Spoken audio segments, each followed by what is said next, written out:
Rarely do I come on this platform and I'm heated. I'm actually heated about this story. This type of stuff actually upsets me. I hate when people take fans' money for granted. Like, literally, that is my brand. If you watch any of my videos, I end them the same way. I thank you guys for the time, love, and support is what I don't take for granted. And I know because I say that so much, it can become repetitive, and you can think, he's just saying that. That's his little catchphrase. But every time I say it, I swear I mean it. And I feel like there's an athlete in the NBA taking your time, love, and support for granted, and I got to speak about it. I have to. So let's read the story first, and then from there we'll go on, and I'll give a little bit of perspective. Now, I do got that partnership with the NBA, so I can't go too crazy. But I will say my piece. So Kyrie Irving, and let me just say the positive about Kyrie Irving, because too many times people get caught up in the negative. Let me say this positively about Kyrie. Still one of the best finishers in the NBA. The fact that this is a point guard who's a top 5 finisher around the rim, like that just speaks to his level of, his IQ around the rim is unbelievable. Around, on the perimeter, his IQ is not the highest to me, but around the rim, what he can do, how crafty this dude is, he is an incredible all-time finisher at the point guard position. He's a champion. And I want to say this about Kyrie Irving. If you told me Kyrie Irving was the clutchest player in the NBA, I maybe give you a little bit of rebuttal, but he's definitely in my top 3, top 4. And look, if we did the stats, if we pulled up the numbers, I'm sure LeBron James over the last 8, 9 years has more less than a minute baskets than anyone in the league, right? I'm sure about that. I'm pretty sure there's a couple other guys, because Kyrie Irving's hurt so often, that has more under a minute baskets in the NBA, with the score being like 5 points or less, or whatever clutch time situation is considered. But to me, there's something to be said about a guy who has the confidence to make any shot on the court. Not just getting it with 0.5 and winging it up there. A guy who actually wants that last shot, that Michael Jordan, Kobe Bryant syndrome. Kyrie Irving wants and will make any late game shot, and we got to big him up for that. Now, here's the negative with Kyrie Irving. He's off mentally. Something is wrong. Like, I don't know if this comes from his childhood, how he was brought up, just the lack of certain things that I won't go too far into. Mentally, he is not right in the head. And from his earth is flat comment to how he's thrown teammates under the bus, as turned on I am by Kyrie Irving, the basketball player, I'm twice as much turned off by Kyrie Irving, the person. It's funny to me, right? I could argue that Brooklyn Nets team would be the most hated team in a long time. Name to me 2 guys who are clearly top 10 brands, maybe even top 5 in Kevin Durant and Kyrie Irving. Definitely both top 15 players. KD might be top 3, top 4 when healthy, that are as disliked as KD and Kyrie. Like, when I'm thinking about brand ambassadors for the game of basketball, I never consider Kevin Durant, even though he's a top 3 player. I never, in my wildest dreams, consider Kyrie Irving, even though he's clearly a top 15 player in this league, because they're awful with media.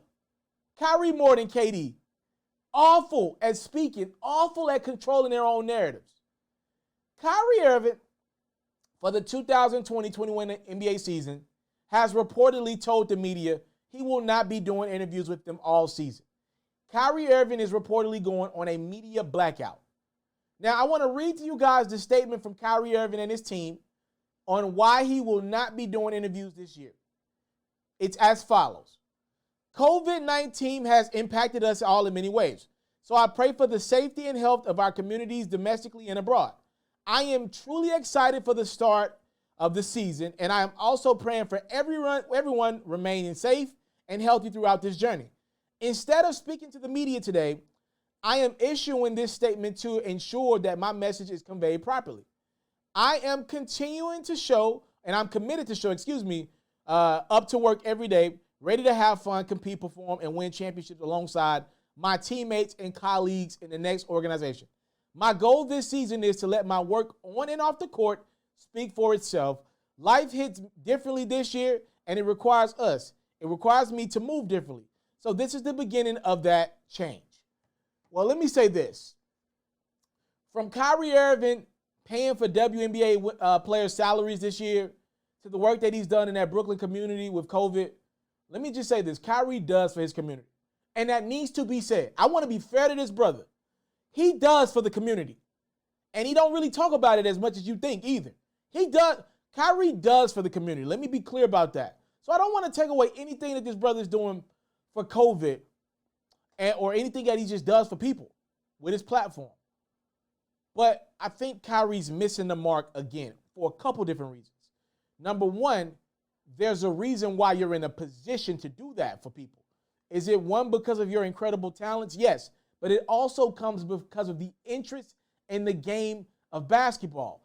And also one thing that I see Kyrie Irving making a habit of doing is using real pain as ways to get out of doing something.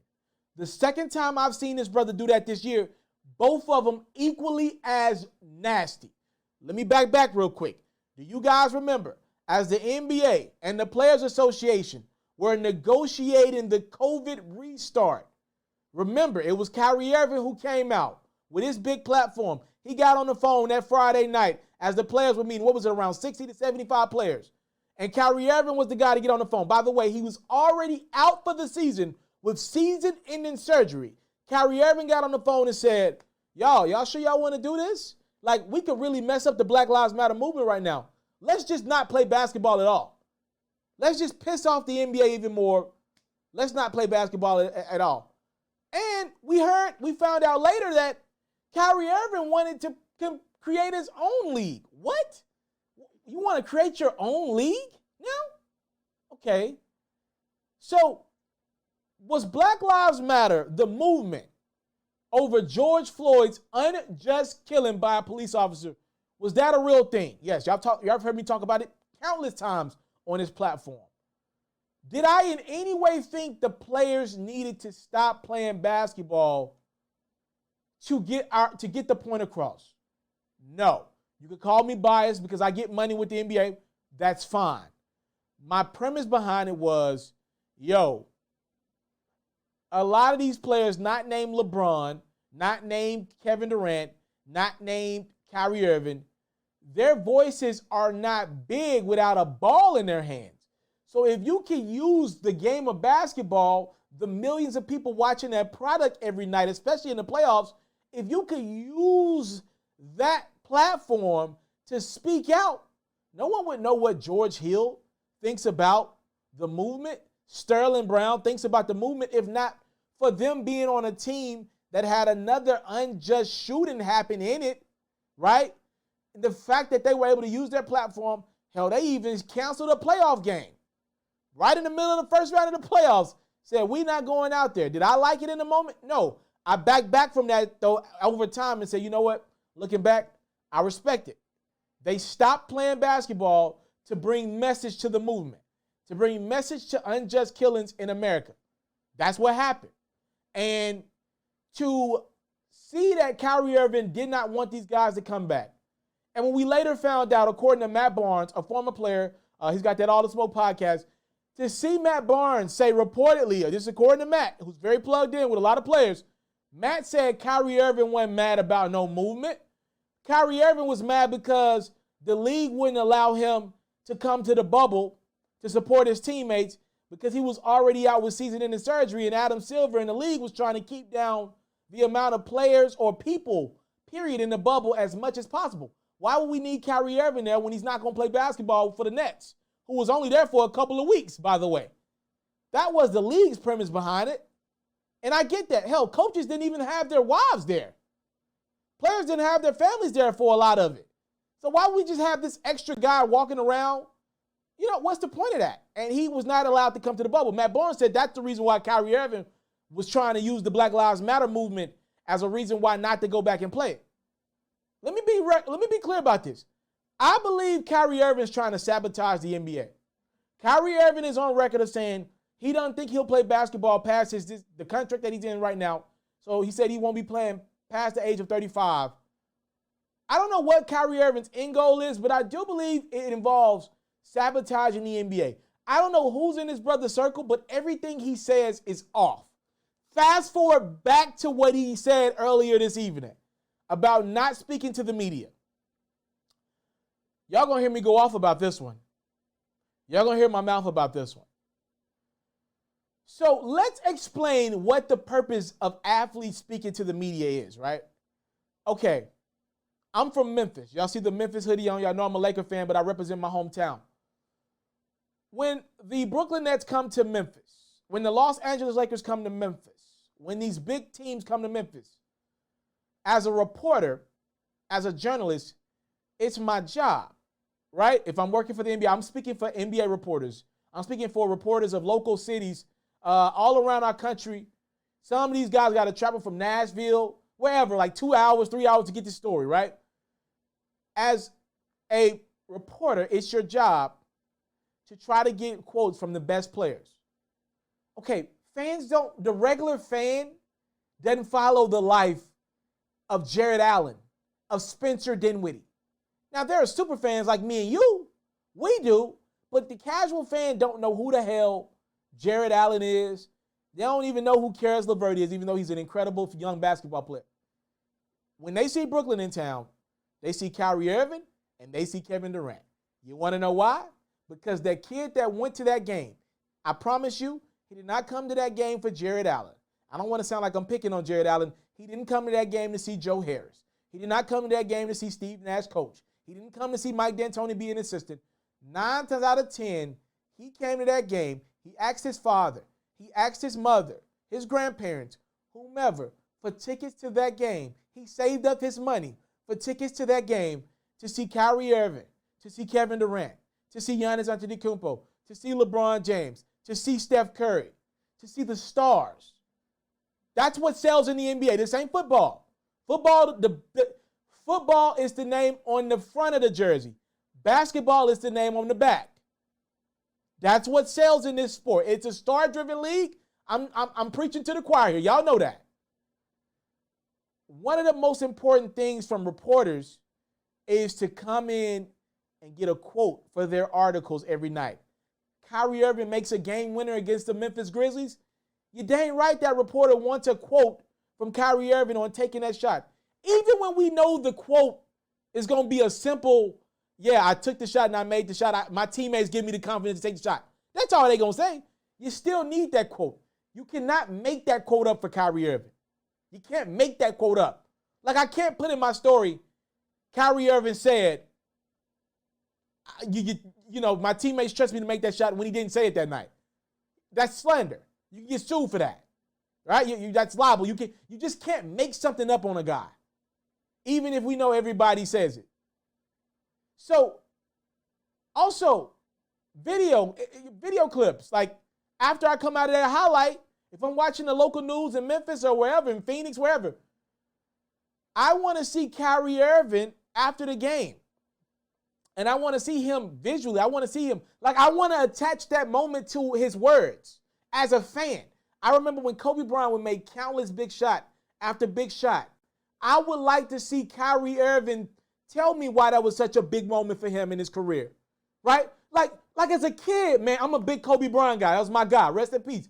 As a kid, it was so powerful for me as a fan of the game to watch not only when Kobe Bryant had great moments, but damn it, I was a kid learning life. So when Kobe Bryant failed, it gave me so much power as a youngin. When I saw Kobe Bryant said, it's okay, I'm going to go put that work in, get back in the gym and do it again. Remember in the NBA Finals against the Orlando Magic? This clip floats around on the internet a lot, especially this year with the Lakers in the finals in Orlando. We saw Kobe Bryant years ago against the Magic in 2009 say, I think the Lakers were up 2-0 at the time, and the reporter asked him, how do you feel about being up 2-0? Aren't you happy in the finals? He said, we ain't done that yet. Job's not finished. Like, there's power in that. I remember that quote years later, right? Like, even the infamous Allen Iverson quote for what it is. Practice. We ain't talking about the game. And there's even, there's literally power in that quote. And that means something to me. That means something to a lot of fans. I promise you, it means a lot more than people give it credit for. And the fact that this dude, and I actually think that's illegal for him to do that. I think he has an obligation to speak to the media, right? Like the fact that he's given up that opportunity for reporters to get that quote. And let me be clear, let me be fair to Kyrie. Is it possible for members of the media to spin your words? Yes. But I don't think that's what's happening in Kyrie Irving's situation. He is awful at answering questions. That's his reality. Kyrie, when you came back last year in Brooklyn, when you came back last year after that injury that kept you out, you came back in December. I believe the Nets were in Philly. Before the game, when you came out and said, you know, we're just trying to find guys that are going to be around next year. Most of these guys won't be here. You named 4 or 5 of your teammates that would be around. But you disrespected a lot of your teammates who were free agents. You did that. Not them. You did that on your own, not the media. Kyrie, before that, when you were in Boston, when your Celtics were struggling, your second year in Boston, and when you were like, yo, I had to call LeBron because I understand what he was trying to tell me now about being a leader. I understand. Like LeBron, he pretty much was throwing Jaylen Brown, Jason Tatum, and some of the young Celtics under the bus. Like, yeah, I had to call LeBron. I understand what he was telling me about how hard it is to be a leader. I'm summarizing there. You said that, not the media. Kyrie, speaking of Boston, before the season, when you said, yo, Boston, if you guys would have me, I'd like to stay in Boston long term. That was at a pep rally, fam. That was at a preseason pep rally. There wasn't a media member asking you a question. You just said that. Kyrie, when you went out on a limb 4 or 5 years ago when you were in Cleveland and talked about how you wanted to finish your career in Cleveland, and then the next year you demanded a trade out of Cleveland, that wasn't the media forcing you into an answer. You said that. The earth is flat. You said that. Time and time again, you have shown us that you suck at interviews. You suck at them. So, but if you're trying to cop out of not talking to media because you just suck at answering questions, that sounds like a Kyrie Irving problem. And let me be real with you. Kyrie. If your problem is not knowing how to properly get your message across to people, and you're blaming the media for that, I guarantee you this. If you're just as bad as many of us think you are at answering questions, you're still going to be an awful teammate. You're still going to be an awful guy to play with, to play for. Like, just because you shut down the media and stop talking to them, that doesn't mean you address the issue of understanding how to answer questions, develop relationships with teammates. Like, think about that. Just because you shut the media down, maybe you get away with this, maybe you don't. That doesn't mean you're going to be any better with your teammates. If they think you're an a-hole, they're still going to think you're an a-hole because you got to talk to them every day. You can't shut your teammates down like you did in Cleveland a few years ago when he reportedly didn't talk to his teammates for 2 weeks in the middle of the playoffs outside of the basketball games. That happened, by the way. That's a real story. Look, Kyrie, you need to address the issue of communication. It seems like that's the problem. And masking it up by blaming the media, there are many athletes who could blame the media. I was just watching the Last Dance documentary, Michael Jordan and the Bulls in their infamous 98 season the other day. I was watching it again. And as stressed as Michael Jordan was, he would have never stopped talking to the media. Like literally during the 98 season, Mike admitted like, yo, I'm tired of answering the same questions about Jerry Krause, about Phil Jackson, about would I be returning, would I retire again? I'm tired of that. And after the 93, it was around 93, 94, when Mike opted to retire, and, at that point, people had gambling rumors over him. He lost his father. What Mike do? He walked away from the game. Just because he didn't want to cheat it. He was burnt out. But instead of half-assing it, not talking to the media, not being the best version of himself, trying to shut down the NBA, he said, you know what, if I can't be myself, I'm tired of this. I'm burnt out. Let me walk away from this. Kyrie, maybe you're burnt out. Even though you ain't played a lot in the last few years, maybe you are burnt out. Maybe you're burnt out. Maybe you need a break. Maybe you need to lose the game to realize how valuable it is to your life, or maybe not valuable it is to your life. Maybe you need to take a step away from the game. I would not be surprised one day if we woke up and Kyrie Irving said he's retiring from basketball tomorrow. I would not be surprised. Bookmark that comment. I would never be surprised. But the fact that Kyrie Irving is stepping down from talking to the media is disrespectful, disgraceful to the game of basketball. I'm 20 minutes in talking on this one. That's how passionate I am about this. There's an obligation to grow the game. Like, the NBA ratings are good, not great. Like, the NFL, obviously we're talking about a less amount of games. The NBA is playing a long game. It's 82 of them bad boys under normal circumstances. NFL is obviously 16 games, and fantasy football is the biggest thing out right now. So gambling is driving NFL ratings Sunday to Sunday. Let me be clear, though. There's something to be said about interest in your product. If I got Kyrie and Kevin Durant on TV on a Tuesday night, the NBA should do a big rating. People at bars on Tuesdays. If I got Kyrie and Kevin Durant on a Friday night, I should be doing a good rating. A damn good rating. And sometimes that doesn't happen. Obviously, I can't say that hasn't happened with Kyrie and KD yet because they ain't played together yet. I'm just generally speaking, of Kyrie when he was in Boston, that should be a good rating for the game. I mean, as big a brand he is with Nike and in the NBA, he should be a draw. That's not the case. The biggest draw in the NBA, and it's been this way for a decade, maybe a little more than that, his name is LeBron James. Pretty much every storyline that we care about in the NBA is based off one man. And he ain't shut down talking to the media. As tough as it's gotten in his career, as embarrassing as it's gotten in LeBron's career at times, that man ain't one time shut down the media. Now, he done walked away from a presser in a suit with shorts on, which was questionable to me with a briefcase in his hand, but he ain't shutting the media down because he's a professional. Grow up. Grow up, Kyrie. Grow up, bruh.